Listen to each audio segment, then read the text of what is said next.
A millionaire opens the trunk of his car and finds his housekeeper hiding with newborn twins. The reason left him in shock. Secrets came to light and their lives changed forever. A story that will touch your heart. Subscribe to the channel, leave a like, and comment where you are watching from. The light rain of March drummed on the roof of the underground garage of the Skyline Tower, one of the most exclusive buildings in downtown. Edward Henry adjusted the knot of his Hermes tie as he walked towards his black Mercedes-Benz GLE, his footsteps echoing on the polished concrete. At 52, he had been running Henry Enterprises with an iron fist for 2 decades, transforming abandoned lots into skyscrapers that redefined the Los Angeles skyline. "Mr. Edward, the driver is on his way to pick you up," informed Claire, his personal assistant, through the cell phone intercom. "The flight to Washington, D.C. leaves in 3 hours." "I dismissed the driver today, Claire. I'll drive to the airport myself," he replied, running his hand through his perfectly styled grey hair. "I need to think about the meeting with the Japanese investors." Edward always preferred to drive when he needed to. Organize his thoughts. It was one of the few activities where he could exert total control over every variable. He opened the car door and tossed his leather briefcase onto the passenger seat when something made him hesitate.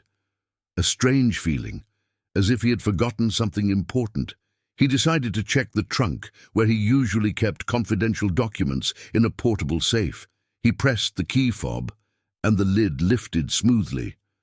What he saw left him paralyzed.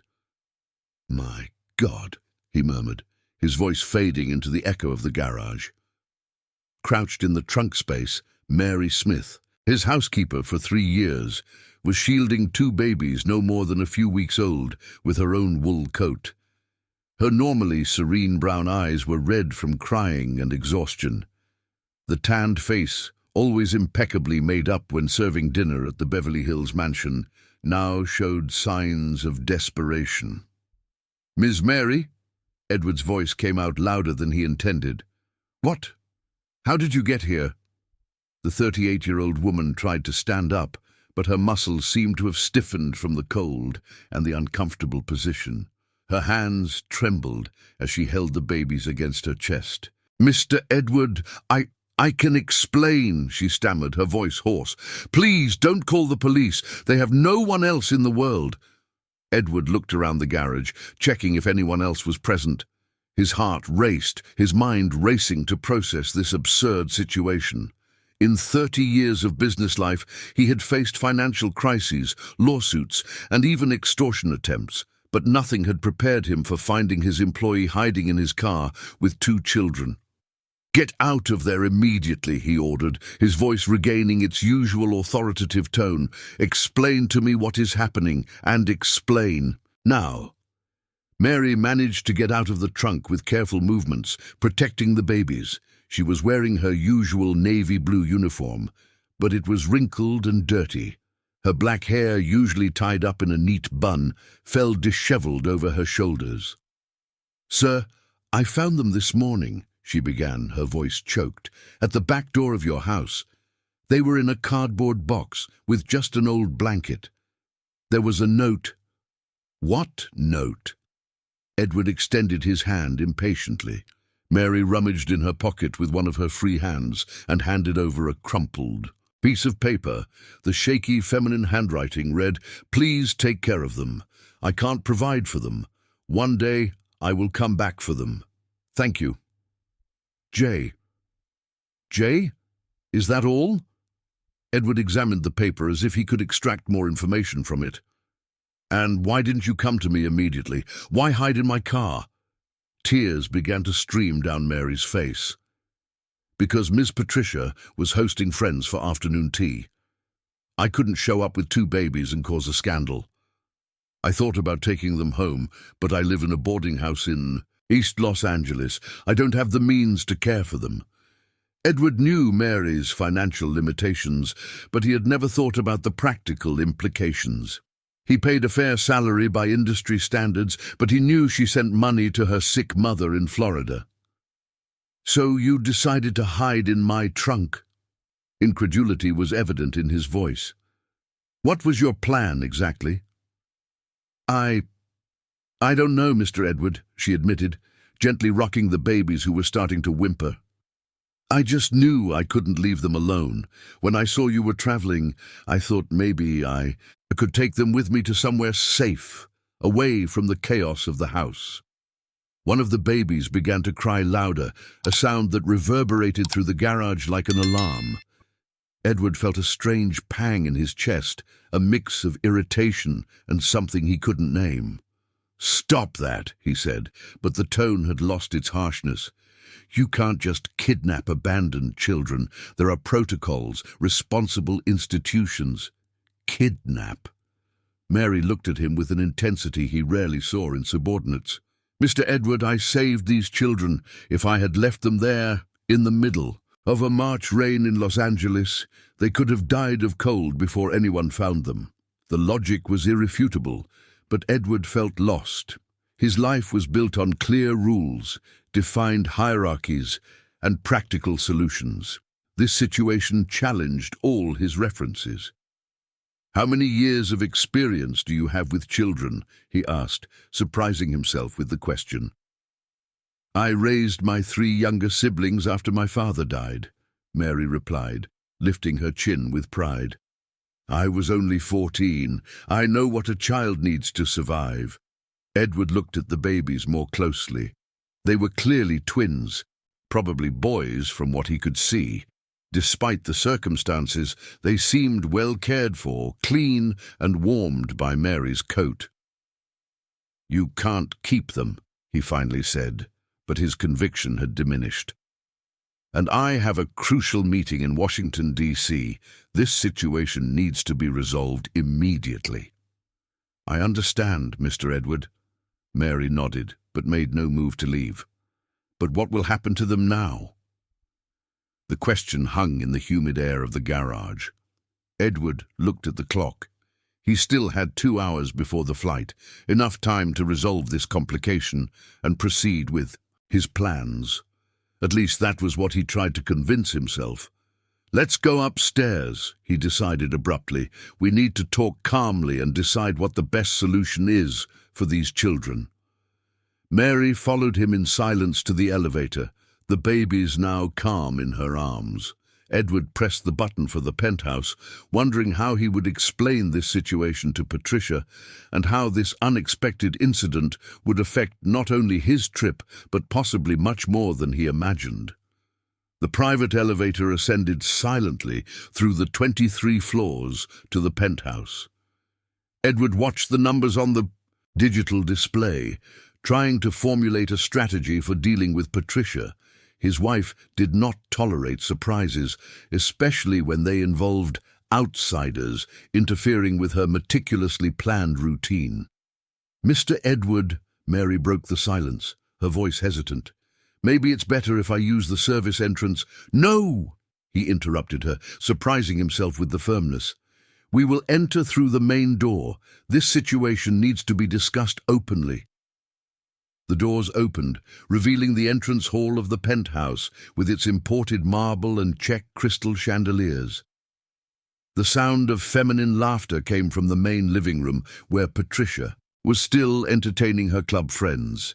Edward took a deep breath, preparing for the inevitable confrontation. "Patricia!" he called, his voice echoing through the spacious corridors. Seconds later, his wife appeared in the hall, impeccable in her pale pink Chanel suit. At 45, Patricia Smith maintained the beauty that had made her Miss São Paulo in her youth, refined by decades of aesthetic treatments and personal trainers. Her blonde hair was perfectly styled, and the fake social smile vanished instantly when she saw Mary with the babies. "Edward, what does this mean?" Patricia's voice rose an octave, her blue eyes shining with indignation. "Why didn't you travel? And why is Mary here with those?" "They are babies, Patricia. Children," Edward corrected, feeling a growing irritation with his wife's coldness. "Mary found them abandoned at our door." "And what exactly is her problem?" Patricia crossed her arms, her tone turning icy. She should have taken them straight to an orphanage.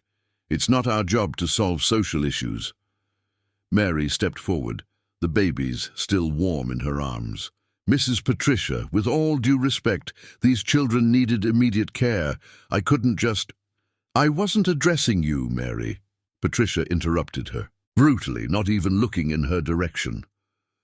Edward, resolve this immediately. I have important guests in the living room. Luciana is here and you know how gossiping she is. Patricia, lower your voice, Edward requested, noticing how Mary flinched slightly. Let's resolve this civilly. Civilly? Patricia laughed, a sound devoid of humor. None of this is civil, Edward. Our employee invades our home with 2 children of dubious origin. You miss a business flight because of this, and I have to explain this embarrassing situation to my friends. At that moment, Isabella, Edward's younger sister, appeared from the kitchen. At 29, she had arrived from Dallas just 2 months ago to find new directions in the capital, as she liked to say. Unlike Patricia, Isabella wore jeans and a simple cotton top, her brown hair tied back in a casual ponytail. "What's going on here?" she asked, but her expression changed completely when she saw the babies. "Oh my God, they are beautiful. Are they twins?" Without waiting for an answer, Isabella approached Mary, extending her arms. "Can I hold them?" "Isabella, don't get involved in this," Patricia ordered, but the sister-in-law had already taken one of the babies in her arms. "He's perfect," Isabella whispered, gently rocking the child. "Look at those little fingers." "Edward, where did they come from?" Edward quickly explained the situation, observing how his sister reacted with a completely opposite naturalness to that of his wife. Patricia paced back and forth, her Manolo Blahnik heels clicking nervously on the marble. "This is unacceptable," Patricia finally declared. "Edward, you have 2 options. Either those children leave my house now, or I do. I will not tolerate this circus for another minute." "Your circus?" Mary's voice came out louder than she intended, filled with indignation that surprised everyone. "Mrs. Patricia, these are 2 innocent children who need help. How dare you confront me?" Patricia turned to Mary, her face red with anger. "You're fired. Pack your things and leave immediately." "Patricia!" Edward raised his voice, an authority he rarely used at home. "You can't fire Mary without my permission." "Can't I?" Patricia's eyes narrowed dangerously.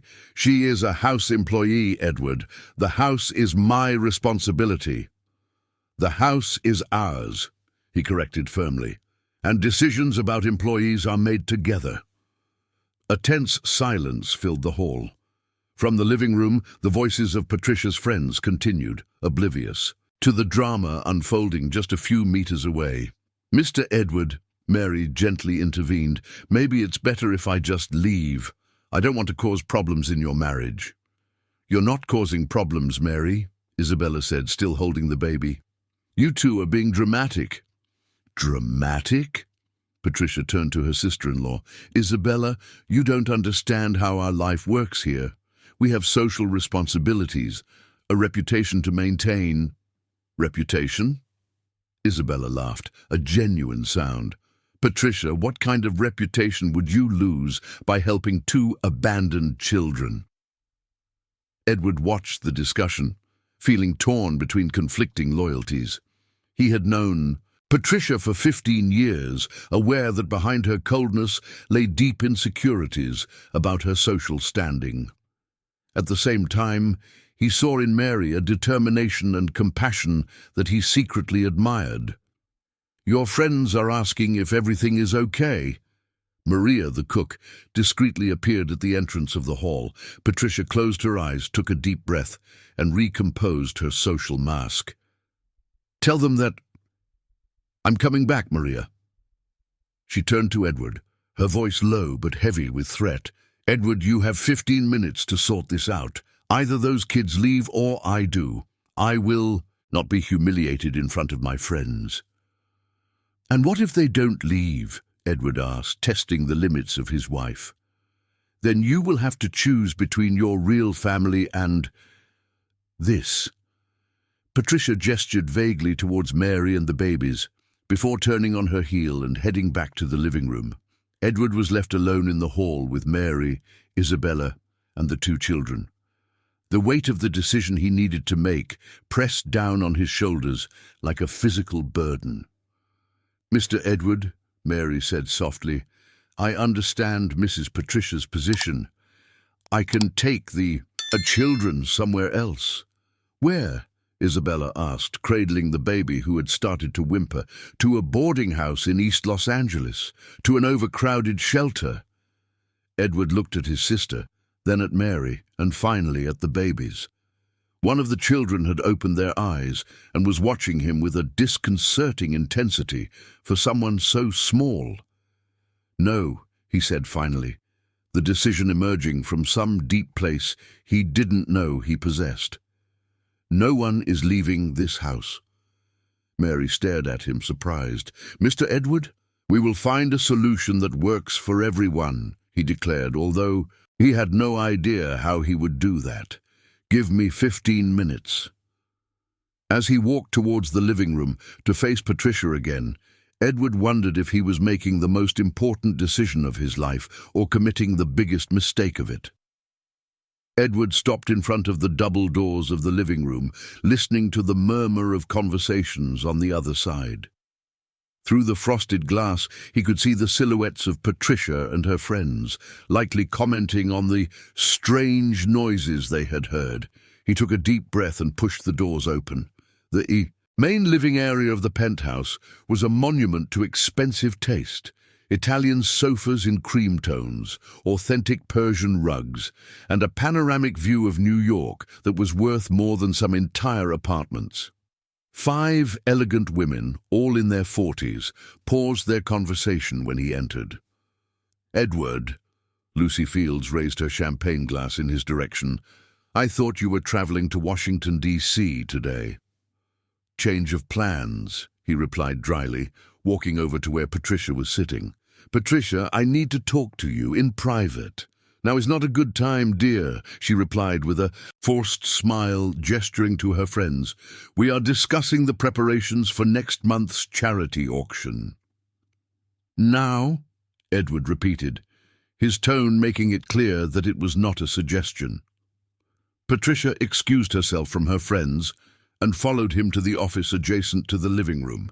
It was Edward's private sanctuary, walls lined with mahogany, a 19th-century rosewood desk, and shelves filled with books on architecture and urban planning that he actually read.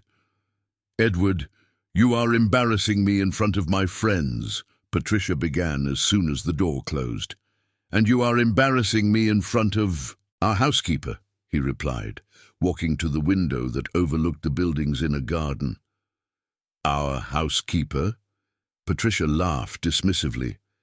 "Edward, Mary is a maid who has clearly lost her mind if she thinks she can turn our home into a shelter." Edward turned to face her. "Have you ever stopped to think that maybe she is doing the right thing?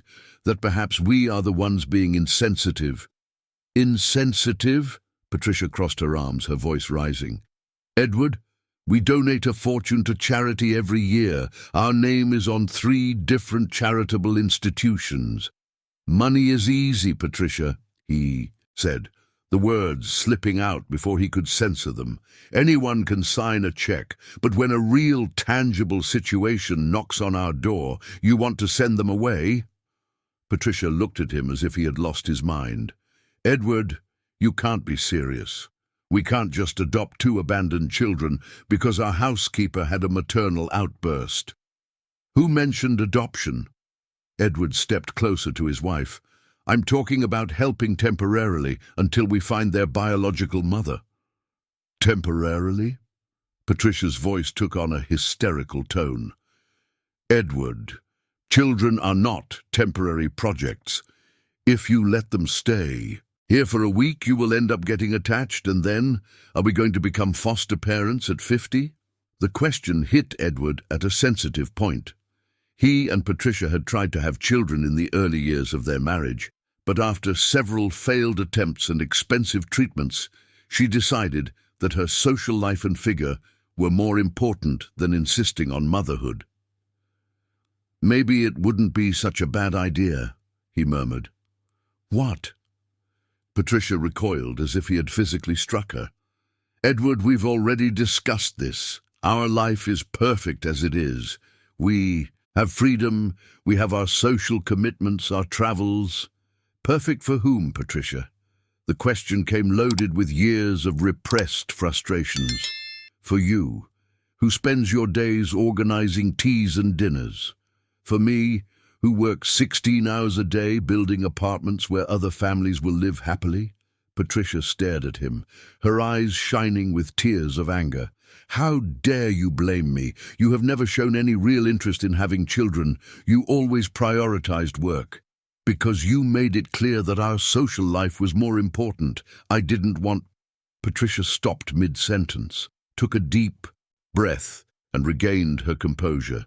"That's not the point right now. The fact is we have 2 children of unknown origin in our house, and this needs to be resolved immediately." Edward walked to the desk and leaned on it, feeling the weight of decades of decisions he was now questioning. "And what if I say they stay?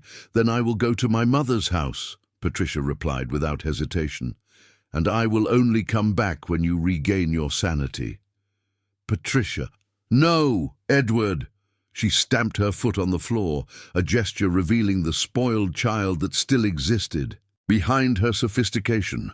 "I will not accept it. 15 years. 15 years building our social standing, and you want to throw it all away because of 2 kids we don't even know where they came from." A soft sound of infant crying penetrated through the walls, coming from the hallway. Edward felt something stir in his chest, a sensation he hadn't experienced in years. "Do you hear that?" he asked softly. "I hear the noise that's disturbing my house," Patricia replied coldly. "I hear 2 children who need help." They stared at each other in silence for long seconds, each assessing the other's determination. Edward knew this was a pivotal moment, not just for the fate of the babies, but for the future of their marriage.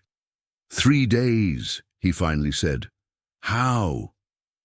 "Give me 3 days to find the mother or a suitable solution. If I can't, I'll take the kids to Child Protective Services myself." Patricia considered the proposal, her calculating eyes weighing the pros and cons. "And in the meantime, where will they stay?" "In the guest room downstairs, away from your social routine. And who will take care of them?" "Mary, obviously, with Isabella's help if she wants." Patricia sighed dramatically. 3 days, Edward, not a minute more. And if any of my friends ask, you will personally explain that they were abandoned at our door and that we are just fulfilling our Christian duty until we find a suitable solution." "Agreed." She headed for the door but stopped before leaving. "Edward, I hope you know what you're doing. Because if this turns into a scandal, if our reputation is harmed in any way, I will never forgive you." After Patricia left, Edward was alone in his office, looking out the window at the city he had helped build. Down below, millions of people lived their lives, facing their dramas, making decisions that would change their destinies. And now he too faced a choice that he sensed was bigger than it appeared. 3 days. 72 hours to find a desperate mother in a city of 12 million inhabitants. It seemed impossible, but Edward Henry had built an empire solving impossible problems. The difference was that this time, it wasn't just about money or business.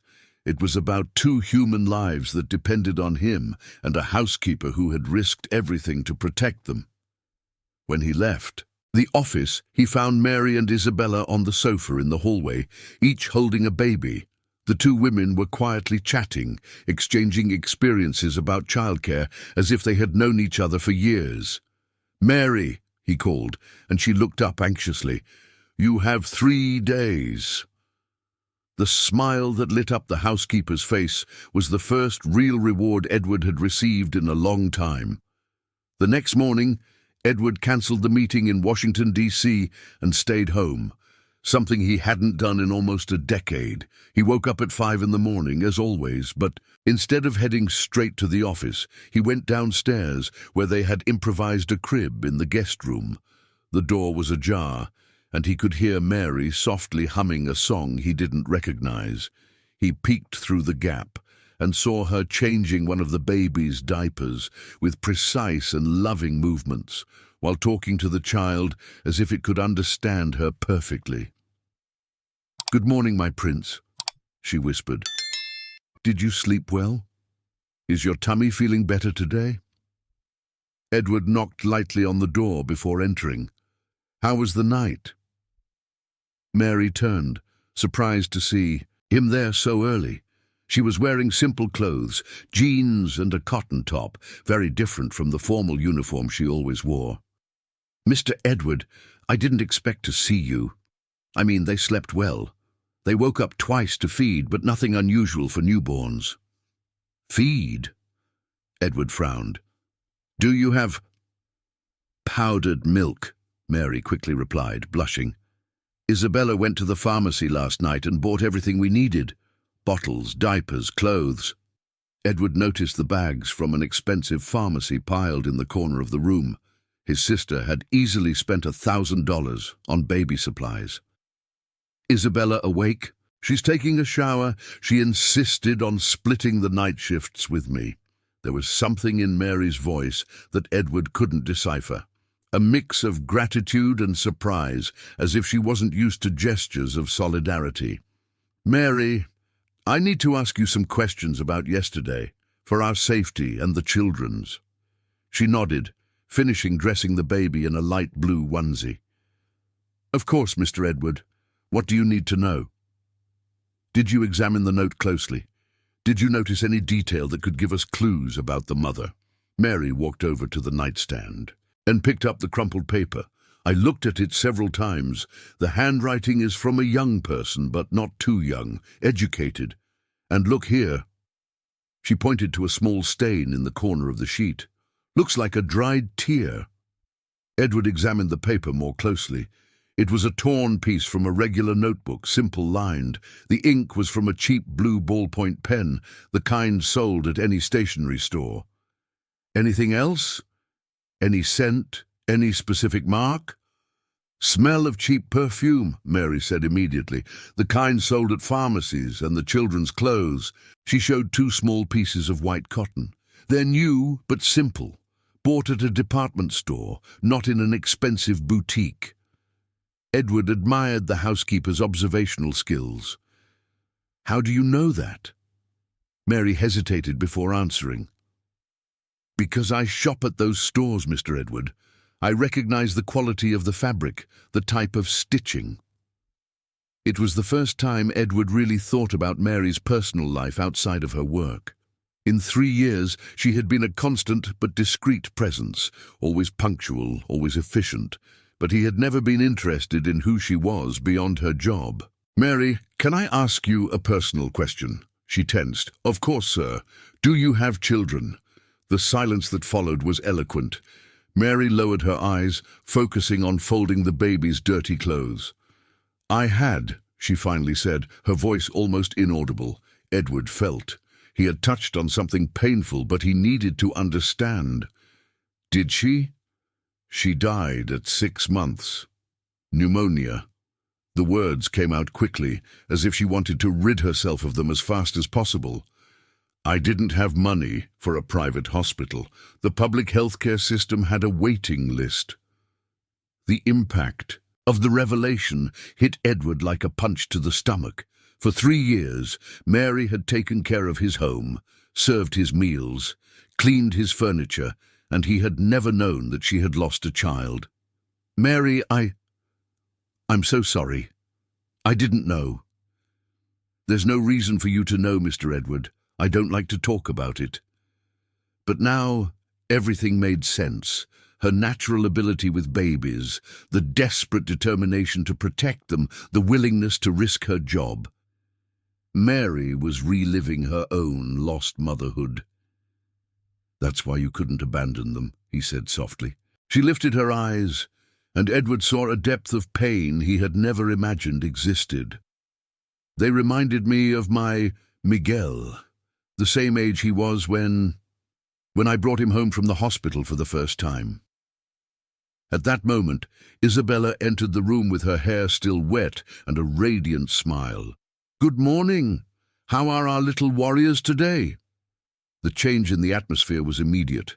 Mary discreetly wiped her eyes and regained her smile, while Edward processed the information he had just received. "Isa, did you sleep well?" Edward asked his sister. "Like an angel. Well, except for the 2 feedings in the middle of the night, but it was worth every minute." Isabella picked up one of the babies. "You know, Edward, I had never taken care of babies before. It's amazing how they can communicate without words." Edward watched his sister interact with the child. Isabella had come from Dallas after ending a 5-year relationship, saying she needed to find herself. Now she seemed to have found an unexpected purpose. "Isabella, when were you thinking of going back to Dallas?" he asked. "I was thinking at the end of the year," she replied, not taking her eyes off the baby. "Why?" "Just curiosity." In fact, Edward was beginning to realize that the presence of the babies was changing more than just his routine. It was changing the people around him in ways he hadn't anticipated. "Mr. Edward," Mary interjected, "I was thinking, if we really want to find the mother, maybe we should look nearby. Those who abandon children usually don't go far. They stay close to make sure they're safe." "That makes sense," Edward nodded. "Do you have any suggestions?" "The maids from the other buildings in the complex. The women who work at the local farmers' market. The attendants at the local health clinics." Mary had clearly thought a lot about this. "Someone knows this woman, Mr. Edward. A young mother with newborn twins doesn't go unnoticed." Edward looked at the clock. 7:15 in the morning. He had exactly 65 hours to fulfill his promise to Patricia. "Let's start today," he decided. "Do you know the maids from the other buildings?" "I know a few. We run into each other at the market, at the pharmacy." Mary paused as if she had realized something. "Mr. Edward, yesterday when I got home to pick up my things, the doorman asked me about a girl who was looking for work." "What kind of work?" "As a maid. She said she was desperate, that she had 2 small children and urgently needed a job." Edward and Isabella exchanged glances. It was the first real lead they had. "Can you talk to that doorman today?" "I can try, but—" Mary hesitated. "Mr. Edward, what if we find the mother and she really can't take care of them? What if she abandoned them because she truly can't raise 2 children? It was the question Edward had been avoiding asking himself. What would they do if they discovered that the mother had abandoned them, not out of momentary despair, but due to a real inability to care for her children? "We'll tackle one problem at a time," he said. But he knew Mary had touched on the heart of the matter. As he prepared to leave for work, Edward wondered if he really wanted to find that mother, or if he secretly hoped she remained missing. Edward arrived at the office of Montero Developments 2 hours later than usual, but his mind was still in the makeshift room where 2 children slept peacefully. The glass and steel building in the heart of Wall Street buzzed with the morning energy of a company that never stopped. But for the first time in years, that frantic pace bothered him. "Mr. Montero." Claire, his assistant, approached him as soon as he exited the elevator. "Mr. Yamamoto from the Japanese construction company has called 3 times.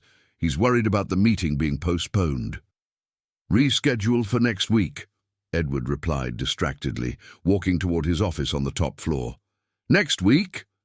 Claire followed him, clearly confused.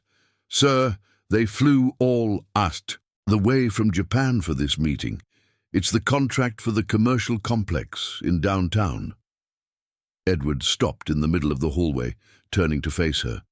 Claire had worked with him for 8 years, knew every nuance of his priorities, and had never seen him postpone such an important meeting. "Claire, do you have children?" The question caught her completely off guard. "I do, sir.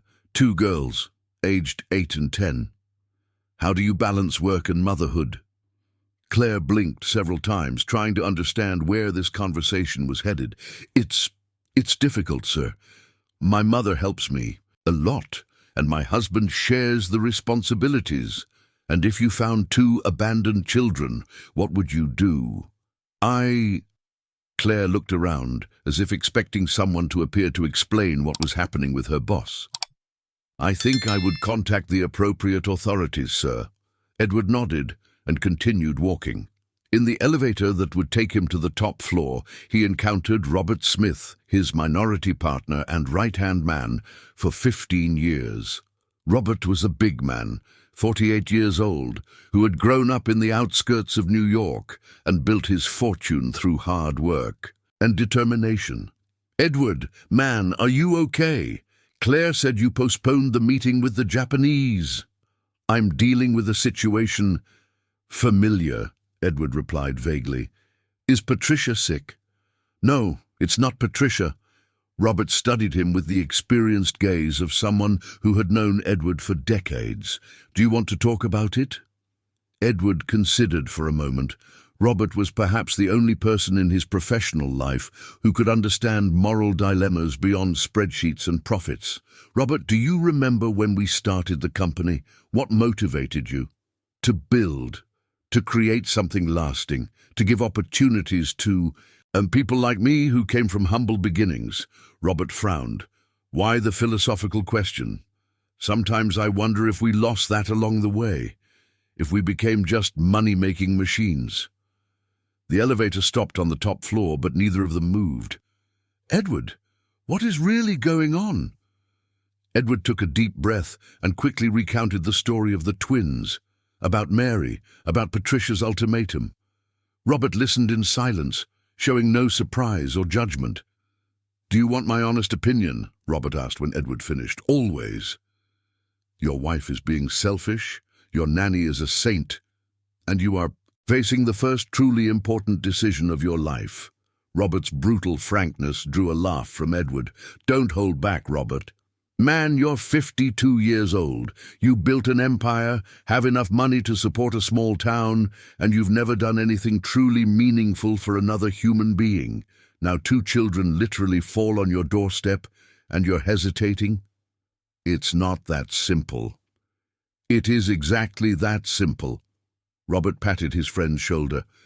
"Edward, I grew up being raised by neighbors because my mother had to work 3 jobs. I know what it means to have someone who cares about you when the whole world seems to have abandoned you." The elevator doors opened again, but Robert stopped them from closing. "Here's what you do. Go home and take care of those kids. I'll handle the Japanese clients." "Robert, no discussion. And Edward, if you need help finding the mother of those kids, I know people who can help. Social workers, folks who work with underprivileged communities. New York is big, but every story leaves traces."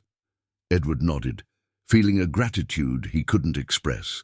He returned home an hour later, finding a scene he hadn't expected. Patricia in the kitchen talking to Mary while Isabella fed one of the twins. "Edward!" Patricia turned when he entered, a forced smile on her face. "You're home early today. What's going on here?" "Patricia was asking me about the twins' routine," Mary explained carefully. "I just wanted to understand the situation," Patricia said, avoiding looking directly at the children. Edward noticed that his wife had changed from her business attire into more casual clothes, jeans and a silk blouse. It was rare to see her dressed informally during the day. "And what did you conclude?" Patricia hesitated before answering. That maybe they aren't as disruptive as I thought." It was the closest thing to a concession Edward had ever heard from his wife regarding the twins. "Mr. Edward," Mary interjected, "I spoke with the doorman of my building. He gave me the phone number of the girl who was looking for work. Edward's heart raced. And the number no longer exists. Prepaid cell phone probably discarded. Damn, Edward murmured, forgetting he was in the presence of women. But, Mary continued, he gave me a description of the girl. Brown hair, short, very thin, about her early 20s, and pregnant with twins at the time. At the time? When was that? About 2 months ago, and there's more. Mary lowered her voice. The doorman said the girl mentioned she worked for a wealthy family in downtown, but had been unfairly dismissed. Edward felt a chill in his stomach. Downtown? That's where our offices are, Isabella noted, still cradling the baby. And where many of our clients' buildings are, Edward added, his mind racing. Mary, do you think that she might have worked for someone we know? It's possible, Mr. Edward. Patricia, who had remained silent, suddenly spoke up. Edward, you're not thinking of going out investigating like a private detective, are you? Why not? Because you're a respected businessman, not a social worker. And what does that have to do with anything? It has to do with our social standing, with our reputation. Edward looked at his wife, then at Mary, who was holding the second baby, and finally at Isabella, who was watching the discussion with growing interest. Patricia, our reputation is built on what we do when no one is watching. And now, when it really matters, when 2 children need help, you're worried about what others will think. I'm worried about the consequences. What if this mother is a drug addict? What if she comes back in 6 months wanting to extort money? What if she's just a desperate woman who made a terrible decision because she saw no other way out? Edward interrupted. The silence that followed was broken by the soft cry of one of the twins. Instinctively, all 4 people in the room turned toward the sound, each reacting differently. Mary moved closer immediately. Isabella adjusted the baby she was holding. Edward felt a pang of protectiveness, and Patricia had to lean against the kitchen counter. Patricia, Edward approached her. Are you okay? She looked at the twins, then at Mary, then at Edward. I need some time to think. She quickly left the kitchen, leaving the other 3 in an uncomfortable silence. Mr. Edward, Mary said softly, maybe she really does need time. Having twins in the house stirs up deep things in people. Edward nodded, but he knew that time was exactly what they didn't have. Less than 48 hours remained until their deadline, and the clues they had only raised more questions. But there was something in Mary's observation that intrigued him. What exactly was the presence of the twins awakening in Patricia, and why did it scare her so much? That night, Edward found Patricia in the couple's suite, sitting in front of the vanity, staring intently at her own reflection in the mirror. She had removed all her makeup, and her hair was down, a rare sight. In that state, she seemed more vulnerable, more like the young woman he had met 20 years ago. Patricia, he approached slowly, as if getting closer to a wounded animal. Do you remember when we got married? She asked without turning around. What we planned for our life. Edward sat on the edge of the bed, observing his wife's profile in the mirror. I remember we talked a lot about having a big family. Kids running around the house. 3 kids, Patricia said, her voice distant. We wanted 3 kids. A boy first, then 2 girls. The silence that followed was heavy with painful memories that rarely visited. Edward remembered the failed attempts, the fertility treatments, the monthly tests that always resulted in disappointment. Why are you bringing this up now? Patricia finally turned to face him. Because when I see Mary with those babies, when I see how she holds them, how she talks to them, her voice faltered. I remember how I used to imagine it would be. Patricia, do you know why I really stopped trying to have kids, Edward? The question caught him off guard. They had never openly discussed that decision. One day, Patricia simply announced that she would no longer undergo treatments and that they should accept that it wasn't meant to be. "You said you were tired of the medical procedures." Patricia laughed bitterly. "I lied. The truth is I was scared." "Scared of what? Of not being a good mother, of discovering that behind all this mask I've built, I was just a selfish and empty woman." Edward stood up and walked over to her, placing his hands on her shoulders. "Patricia, you are not—" "I am Edward." She pulled away abruptly. "Did you see how I reacted yesterday when Mary brought those kids? My first concern was what my friends would think. What kind of woman thinks first about others' opinions when she sees abandoned babies?" The brutal honesty of the confession left Edward momentarily speechless. During 15 years of marriage, Patricia rarely showed such vulnerability. "Everyone reacts to shock in different ways," he tried to console her. "Mary didn't react that way. Your sister didn't react that way. They saw children in need and immediately mobilized. I saw a threat to my perfect routine." Edward sat in the armchair next to the vanity. "What are you trying to tell me?" Patricia took a deep breath, as if preparing to leap off a cliff. "That maybe you're right. Maybe we should help those kids. And maybe this is my chance to find out if I can be better than I think." The revelation surprised Edward more than any business twist ever could. "Are you serious?" "I'm scared, Edward. Very scared. But yesterday, when I held one of them for a few seconds while Mary prepared the bottle," Patricia touched her chest, "I felt something I hadn't felt in years. Like a part of me that had been asleep was starting to wake up." Edward stood up and walked to the window overlooking the condo's courtyard.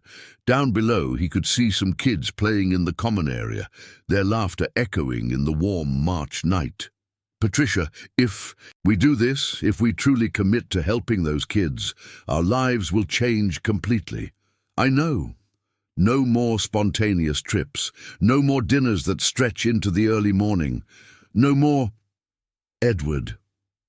She moved closer to him. "When was the last time we were truly happy? Not satisfied, not comfortable, happy?" The question echoed in the silent room. Edward tried to remember a moment of genuine happiness and realized with a shock that he couldn't. "I don't know," he admitted. "I do. It was 14 years ago when we thought I was pregnant. Remember those 3 weeks before the test confirmed it was a false alarm? How the two of us were radiant, making plans, imagining what it would be like." Edward remembered. It had been one of the happiest times of their marriage. "And do you think those babies could—" "I don't know," Patricia interrupted him, "but I know that the way we're living, we're both dying inside. You bury yourself in work because you can't stand the emptiness at home. I hide behind social events because I can't stand the loneliness." She was right. Edward spent more and more time at the office, not because it was necessary, but because home had become a mausoleum of unfulfilled dreams. "So what do you propose?" "That we find that mother, that we talk to her, that we try to understand the real situation before making any decisions." "And what if she wants the kids back?"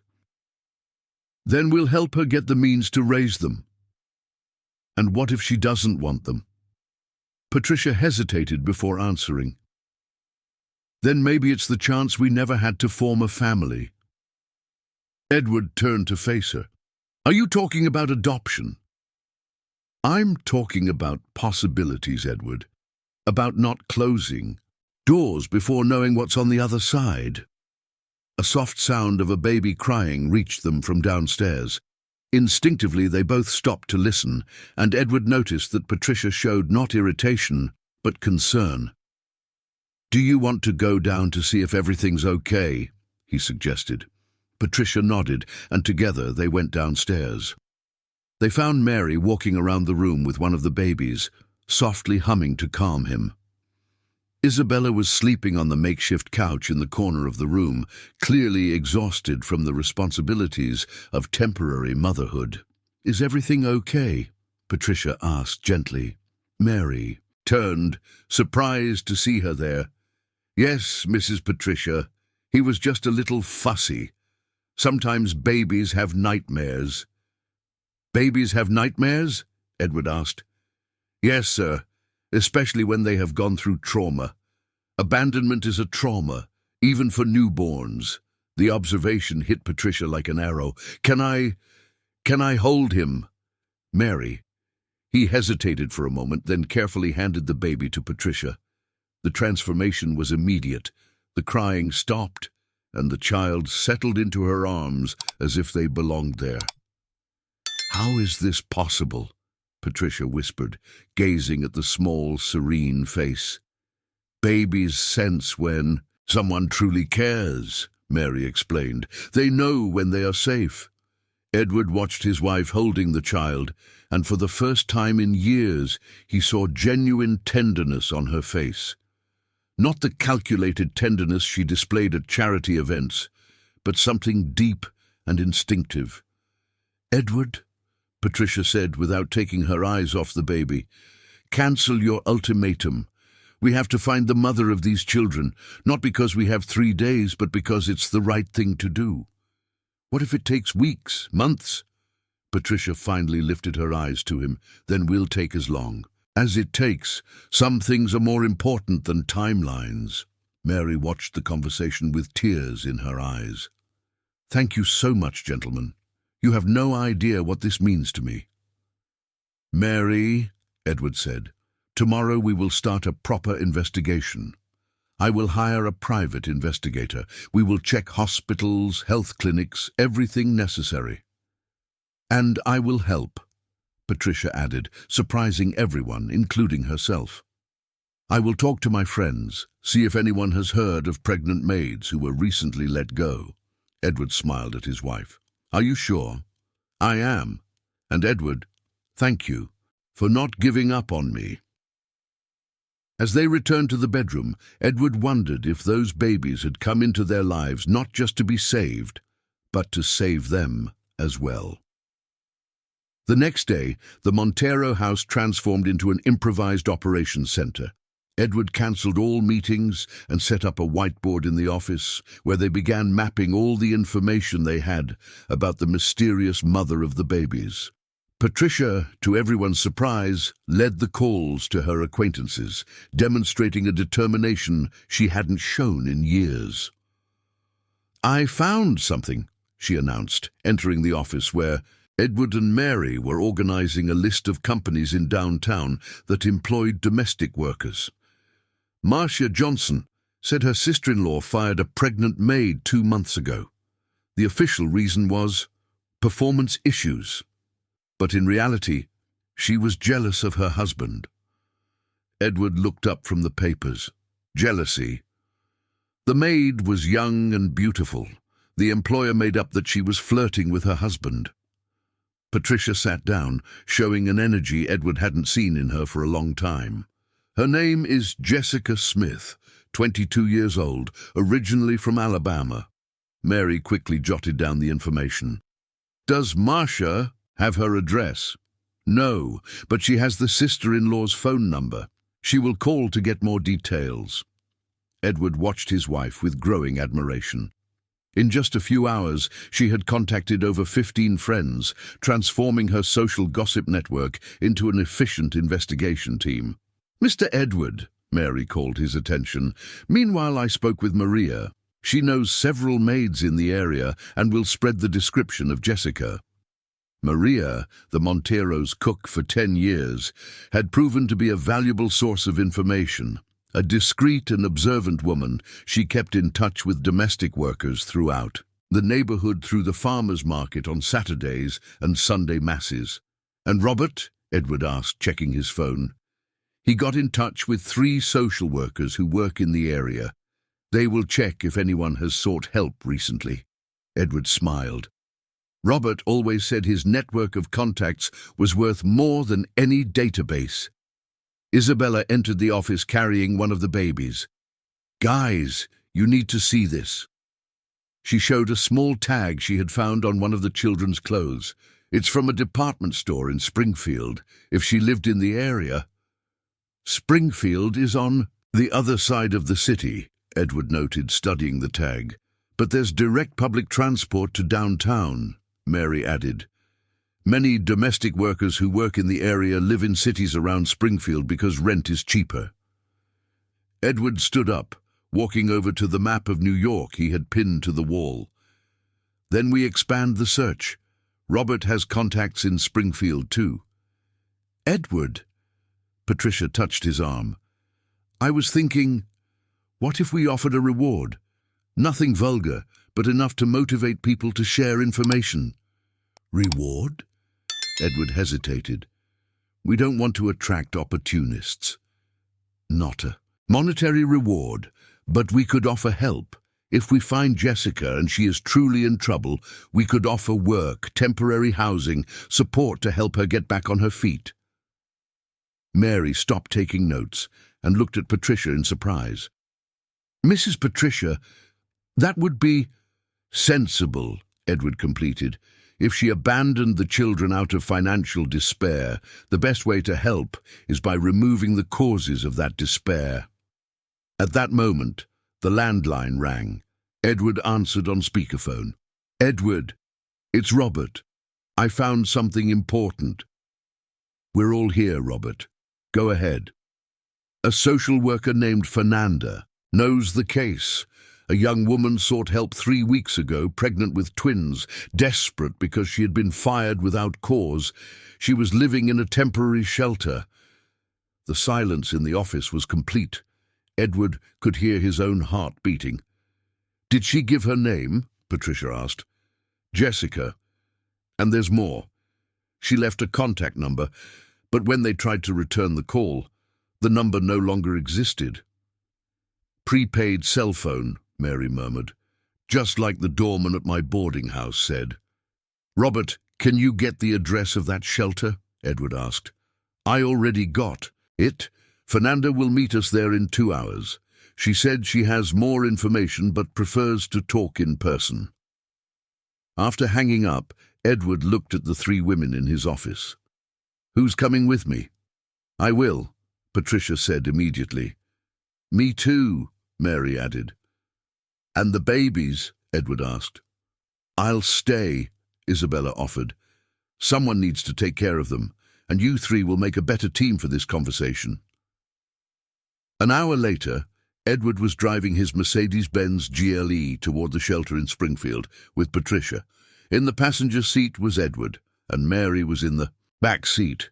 It was the first time in years that the 3 were traveling together, and the tension in the air was palpable.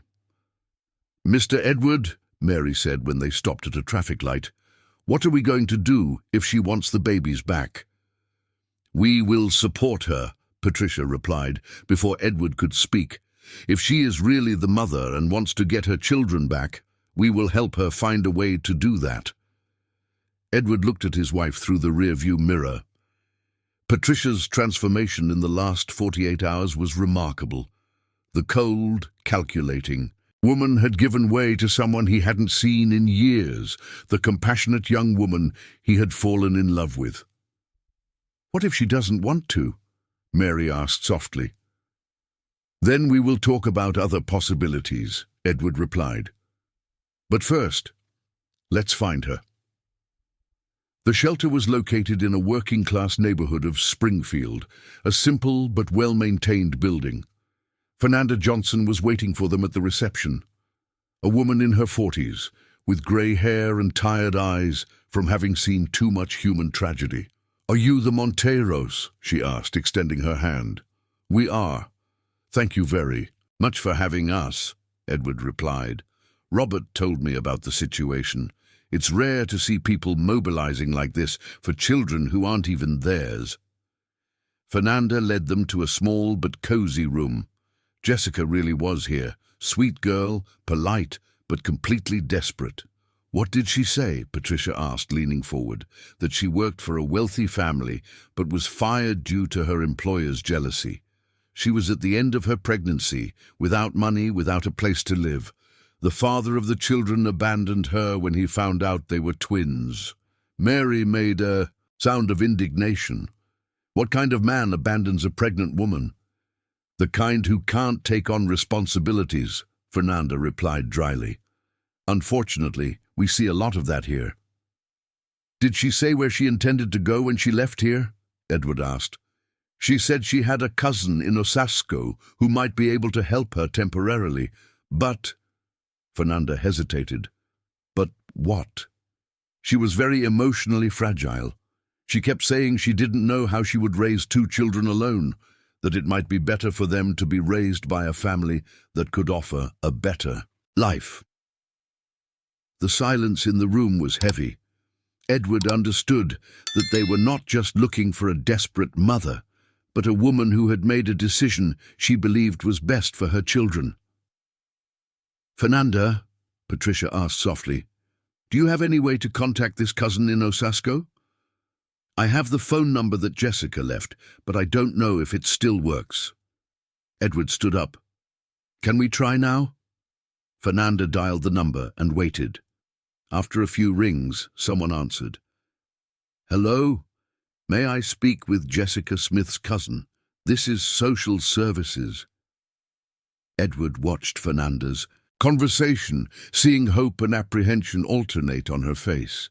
I understand. Yes, thank you very much. She hung up and turned to them. The cousin says that Jessica was there for a week after she left here, but she disappeared 5 days ago. She left only a note saying she was going to do the right thing and not to look for her. 5 days, Mary whispered. That's when she left the babies at our door. Edward felt the weight of the revelation. Jessica had not abandoned the children out of impulse or momentary despair. She had planned, sought out, a family that could offer what she could not. How did she choose our house? He asked, more to himself than to the others. Mr. Edward, Mary said softly, I think she didn't choose by chance. I think she knows us. Mary's revelation echoed through the small shelter room like a bomb. Edward turned to face her, his heart racing. What do you mean by, she knows us? Mary shifted uncomfortably in her seat. Mr. Edward, I've been thinking the whole trip. Why would someone leave babies specifically at our door? Our condominium has strict security, electronic gates, cameras. It's not the kind of place where someone leaves children on a whim. Fernanda nodded in agreement. Mary is right. Abandonment out of desperation usually happens in hospitals, churches, police stations, public places where children will be found quickly by authorities. But our house, Patricia whispered, she knew it would be us to find the babies. Edward stood up, walking to the window that overlooked the busy street of Springfield. Fernanda, you said she worked for a wealthy family in downtown. Do you have more details about that? She mentioned they were important people, business owners. She said the house was huge, with well-kept gardens and many employees. That describes half the houses in downtown, Edward murmured. But she said one more thing, Fernanda continued, flipping through her notes. That her boss was a fair man who always treated the employees with respect. She hoped he would defend her when her employer accused her, but he was traveling when everything happened. Edward felt a chill in his stomach. Traveling? Yes. And when he returned, she had already been fired and kicked out of the house without even being able to say goodbye to him. The silence in the room was broken by Edward's cell phone ringing. It was Robert. Edward, where are you? At the shelter in Springfield. Why? Because I just discovered something you need to know. Montero Inc. fired a domestic worker 2 months ago. Edward's blood ran cold. What do you mean, our company? Not directly, but do you remember the contract with the Anderson family? The duplex apartment we renovated for them? Edward remembered. Charles Anderson was an important client, the owner of a pharmacy chain, who had hired Montero for $1 million renovation of his apartment. What does that have to do with his wife, Andrea? Anderson fired a worker named Jessica 2 months ago, and Edward, she used you as a character reference. Edward had to lean against the wall. She used my name. She said that if Mr. Edward Montero trusted her enough to work on the renovation of her house, she must have been an exemplary employee. The pieces of the puzzle began to fit together in Edward's mind. During the renovation at the Andersons' apartment, he had visited the site several times to keep track of the details. He vaguely remembered a young brunette, always discreet, who served coffee to the engineers and kept the environment clean during the work. "My God," he whispered. "Edward," Patricia approached, sensing that something had changed drastically. "What is it?" He hung up the phone and turned to the three women. "Jessica worked for some of my clients. She knows me because she saw me several times during the renovation, and apparently—" his voice faltered. "She believed I was a fair man." "Mr. Edward," Mary stared at him with wide eyes. "She left the babies at my door because she trusted me, because she believed I would do the right thing for them." The revelation hit everyone like a bolt of lightning. Fernanda was the first to break the silence. "This changes everything. She didn't abandon the children. She entrusted them to someone she believed in." Patricia stood up abruptly. "Edward, we need to find her, now." "But where?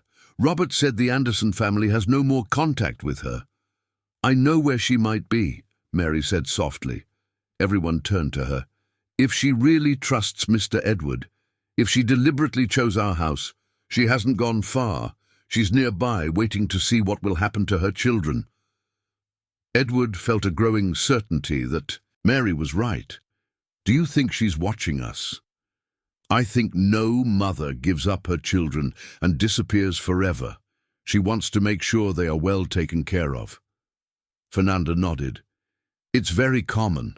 Mothers who give up children for adoption often stay in the area, watching from a distance."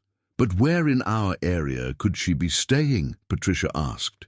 Edward reflected. "Cheap motels, temporary shelters, maybe even living on the street." "Or," Mary interrupted, "working as a housekeeper to survive. That's what I would do." "Working where?" "In the buildings near ours. In the houses around the area. Places where she can watch us." Edward looked at the clock. 4 in the afternoon. "We have to go back. Isabella has been alone with the babies for hours." On the way back, Edward formulated a plan. If Jessica was indeed in the area, watching, he needed to find a way to contact her without scaring her. "Mary," he said when they arrived at the condominium, "you know the housekeepers from the other buildings, right?"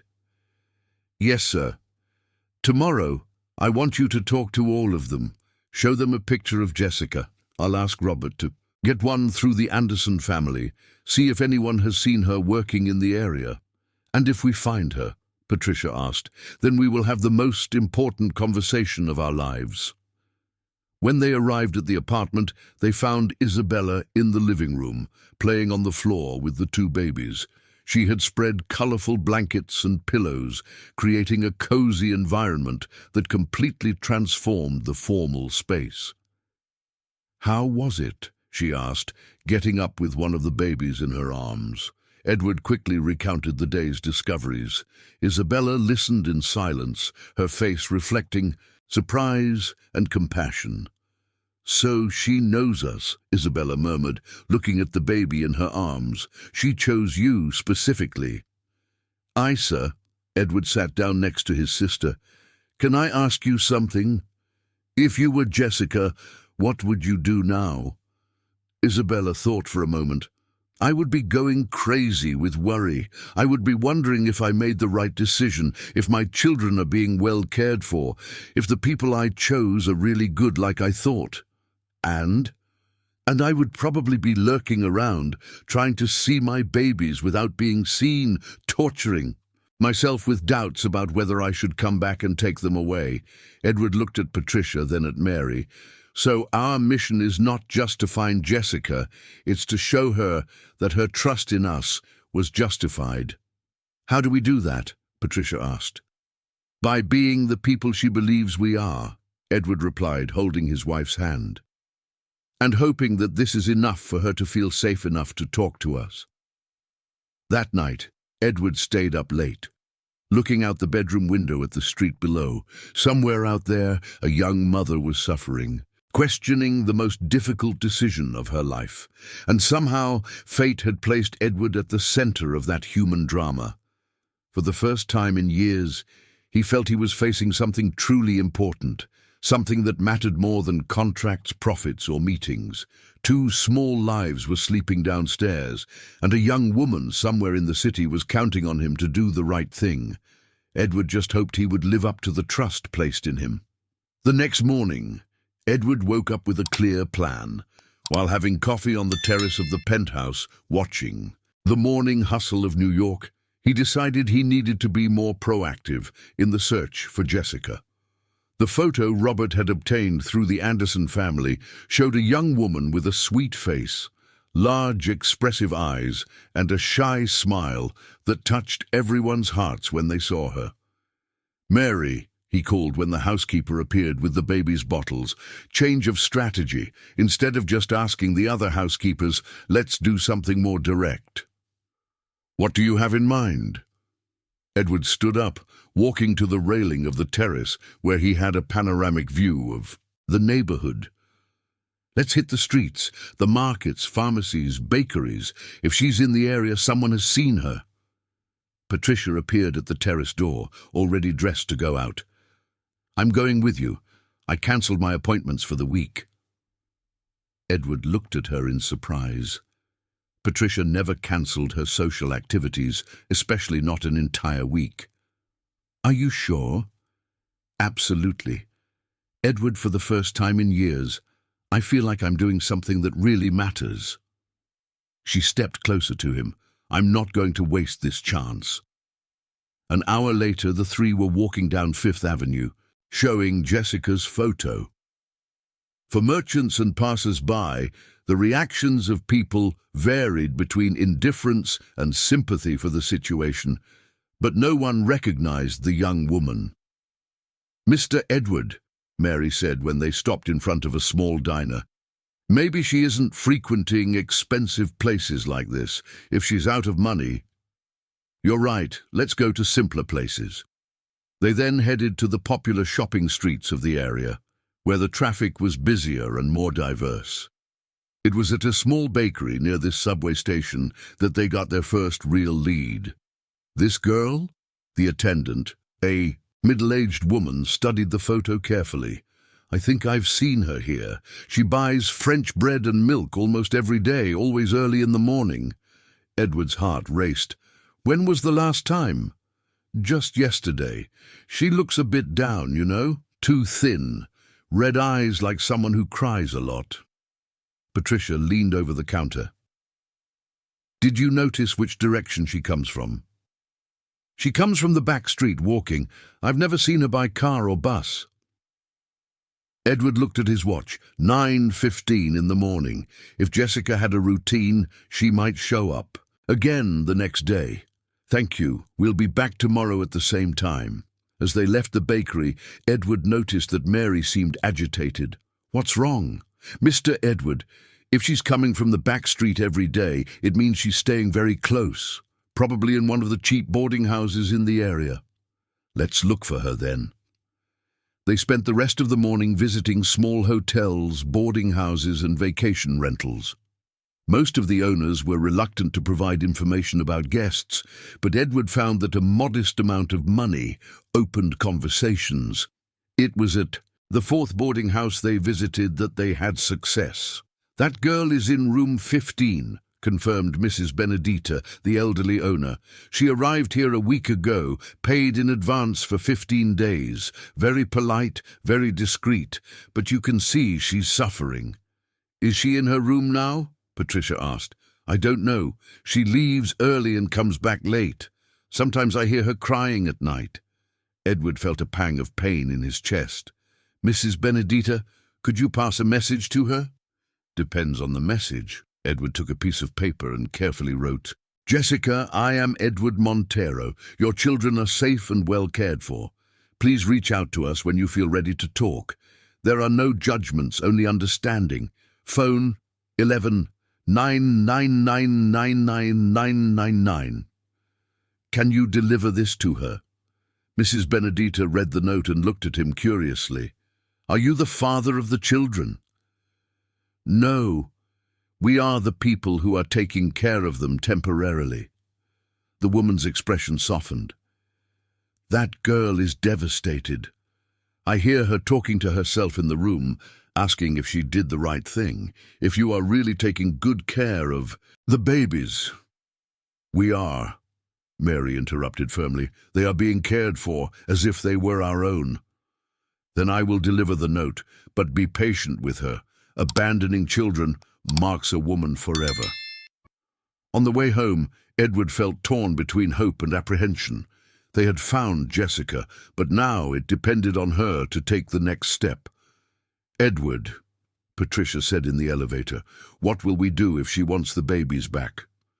We will honor her decision, and we will offer all the help possible for her to raise the children.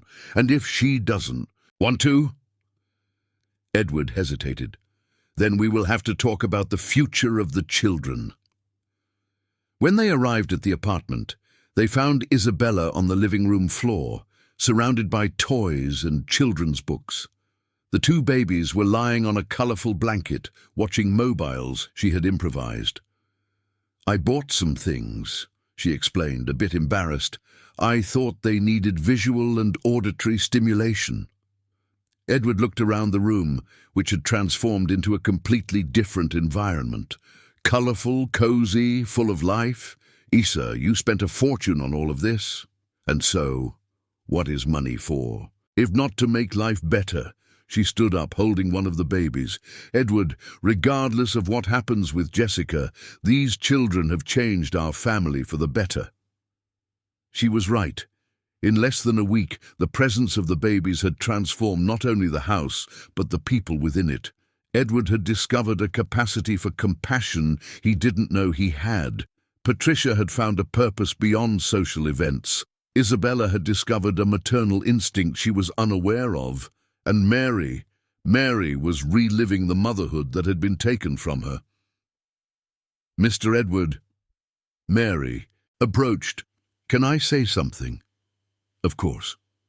Regardless of what Jessica decides, I want you to know that these last few days have been the most significant of my life since I lost my Miguel. Caring for these babies has helped me heal wounds I thought would never close. Edward touched her shoulder. Mary, you saved these children. We just followed your example. The phone rang, interrupting the moment. Edward answered, seeing an unknown number on the screen. Hello? Please don't hang up. The voice was soft, feminine, choked with emotion. I am the mother of the babies who are with you. Edward's heart raced. Jessica? Yes. I received your note. I would really like to talk to you. Edward signaled for everyone to come closer. Of course, Jessica. When and where would you like to meet us? This afternoon. There is a small park near the boarding house where I'm staying. It's at 245 Maple Street. We'll be there. What time? 3 in the afternoon. And Mr. Edward, thank you so much for taking care of my children. I didn't know what else to do. Jessica, you did what you thought was best for them. There are no judgments here. After they hung up, Edward looked at his makeshift family. Well, everyone, it's time for the most important conversation of our lives. Patricia took his hand. We are ready. But Edward wondered if anyone could truly be ready for a conversation that would determine the fate of 2 innocent children and all the adults whose lives they had touched. The small park on Maple Street was a modest green oasis amid the concrete. Edward arrived accompanied by Patricia, Mary, and Isabella. They had decided that everyone should be present for this crucial conversation. The babies stayed at home with Maria, who had offered to take care of them during the meeting. Jessica was waiting for them, sitting on a bench under a large oak tree, wearing faded jeans and a simple blue cotton shirt. At 22, she looked even younger in person, but the suffering of the past few months was etched on her thin face and in her red eyes from crying so much. When she saw them approaching, she nervously stood up, her hands visibly trembling. "Mr. Edward?" Her voice was hesitant, laden with a mix of hope and fear. "Jessica, thank you very much for agreeing to meet with us." Edward extended his hand, which she shook timidly. "This is my wife Patricia, my sister Isabella, and you already know our housekeeper Maria." Jessica nodded to each of them, but her eyes lingered on Maria. "You were the one who found my babies." "I was," Maria replied gently. "And I can say I have never seen more beautiful and well-cared-for children. You did an excellent job as a mother." The tears Jessica had been trying to hold back finally began to flow. I didn't know what else to do. I had no money, no home, no one." Patricia stepped closer and gently touched the young woman's arm. "Jessica, would you like to sit down? We can talk calmly." They sat in a circle on the grass under the tree, a setup that created a more intimate and less intimidating atmosphere. Edward observed how Jessica positioned herself, with her back to the park exit, like someone ready to flee if necessary. "Jessica," he began carefully, "first, we want you to know that your children are perfectly fine. They are being cared for with all the love and attention they deserve." How are they?" The question came out in a desperate whisper. Isabella smiled. "Beautiful, healthy, and very smart. One of them is already starting to smile, and the other has impressive strength for his age." "Do they eat well, sleep well?" Jessica leaned forward, eager for every detail. "They eat like little warriors," Maria replied, "and sleep like angels. They are gaining weight, growing strong, and—" She hesitated. "They seem like happy babies." "Happy," Jessica repeated the word as if it was something magical. "I was so afraid they would feel abandoned." "Jessica," Edward said gently, "you did not abandon your children. You entrusted them to people you believed in. There is a big difference." The young woman looked at him with gratitude. "You were always so kind during the renovations at the Anderson house. You treated all the workers with respect, remembered our names. When Mrs. Andrea accused me of things I would never do, I hoped you would come back and defend me." "I didn't know what had happened until this week," Edward said, feeling a pang of guilt. "If I had known—" "It's not your fault, Mr. Edward. You were traveling for work." Jessica wiped her eyes with the sleeve of her shirt. "But when I saw your house, when I read your name on the mailbox, I thought maybe you were the right person to take care of my children." Patricia leaned forward. "Jessica, tell us what happened after you were fired." The young woman took a deep breath, as if preparing to relive the most difficult moments of her life. "I was in my 8th month of pregnancy when Mrs. Andrea fired me. She said I was flirting with her husband, that I was a threat to the marriage. It was a lie. I barely spoke to Mr. Charles, just said good morning and good afternoon." Her voice trembled with indignation. "She kicked me out the same day, without giving me time to organize anything." "Where did you go?" Maria asked. "First I tried to go back to Alabama, to my mother's house, but she couldn't take me in with 2 children. She can barely support herself." Jessica lowered her head. "Then I went to Atlanta to stay with my cousin Carla, but her apartment is tiny, and her husband started complaining that I was in the way." Edward felt anger rising as he listened to her story. "And the father of the children? He disappeared when he found out they were twins. He said he didn't sign up to support 2 children. The bitterness in Jessica's voice was palpable. "He blocked my number, changed jobs, vanished. What kind of man? Isabella began, but controlled herself. When the babies were born, Jessica continued, I was at a shelter in Springfield. The people there were very kind, but I knew I couldn't stay forever. And with each passing day, I felt more desperate. How would I raise 2 children without a home, without work, without money? That's when you decided... Edward couldn't finish the sentence. That's when I decided that maybe the best thing for them would be to have a real family. A family that could offer everything I couldn't.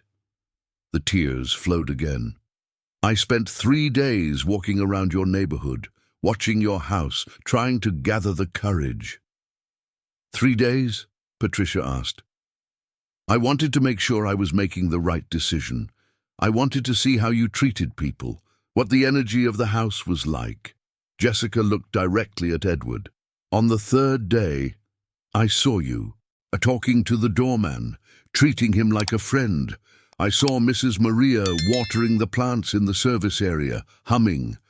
I saw your sister playing with a dog at the entrance. Isabella smiled through her tears. That was Buddy of Mr. John. And I thought, this is a good family, a family that will love my children as I cannot. Jessica, Edward said firmly, you can love your children. That is evident in every word you say. But love doesn't pay for diapers, Mr. Edward. Love doesn't pay for doctor visits or vaccinations. The frustration and pain in her voice were raw, honest. I loved them so much that I was willing to give them up so they could have a life. The silence that followed was heavy with the magnitude of the sacrifice Jessica had made. Edward looked at each of the women around him, seeing his own emotions reflected on their faces. Jessica, Patricia said softly, what would you like to happen now? The question everyone feared to ask had finally been posed. Jessica looked at each of them, then lowered her eyes to her hands. I don't know. Part of me wants to take my children and never let go, but the other part knows that you can give them everything I can't. Edward took a deep breath. It was the moment of truth. Jessica, what if I told you that you don't have to choose, that we can find a solution where you don't have to give up your children, but also where they have all the safety and opportunities they deserve? She raised her eyes, confused. How? Edward looked at Patricia, who nodded encouragingly. By offering you a job, a home for your family, and support so you can raise your children with dignity. But I don't understand. Jessica, Patricia stepped closer. These past few weeks have taught us that family isn't about blood or official papers. It's about people who care for one another. You are already part of our family. Now we want to make that official. Mary took Jessica's hand, and I promise I will help you be the best mother possible, because these babies deserve to have you in their lives. Isabella added, and they deserve to have all of us too. Jessica looked at each of them, tears now flowing freely. You would really do this? For me?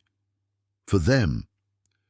Jessica, Edward said, his voice laden with emotion, you've given us the opportunity to discover who we really are. Let us give back by giving you the chance to be the mother you've always wanted to be. The young woman closed her eyes, took a deep breath, and when she opened them again, Edward saw a determination that hadn't been there before. I accept your help, I accept being part of your family, and I accept being the best mother I can be for my children. Edward stood up and extended his hand to her. Then let's go home, Jessica. Let's get your children. As they walked together toward the car, Edward reflected on the past 2 weeks. It had started as a simple businessman concerned only with profits and contracts. But those 2 little babies had transformed not just his house, but his heart. He looked at Patricia, who was animatedly discussing preparations for the children's room with Jessica. He saw Mary explaining feeding routines with the care of an experienced grandmother. He observed Isabella making plans to teach English to the twins when they grew up, and he understood that this was not the end of a crisis, but the beginning of a new life, a life where family meant something much greater than he had ever imagined. When they arrived at the apartment and Jessica held her children for the first time in a week, Edward knew he had found something that no amount of money could buy, a true purpose. The children immediately recognized their mother, their little faces lighting up as she cradled them. And in that moment, Edward realized that he hadn't just saved two small lives. He had saved himself, his family, and discovered that true wealth lay in the human bonds we build when we choose to love instead of simply possess.